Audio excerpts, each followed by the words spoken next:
1975 সালে শেখ মুজিবুর রহমানকে হত্যার পরেও আওয়ামী লীগের সাংগঠনিক কার্যক্রম থমকে যায়নি, কিন্তু বর্তমানে দলের পরিস্থিতি জটিল।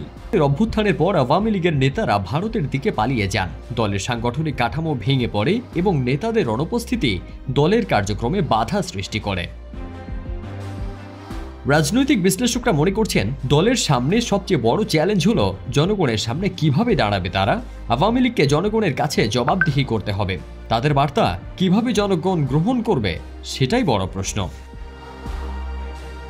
এছাড়া প্রশাসনিক বাধা, গ্রেফতার এবং মামলা দলীয় নেতাকর্মীদের মধ্যে আতঙ্ক সৃষ্টি করছে।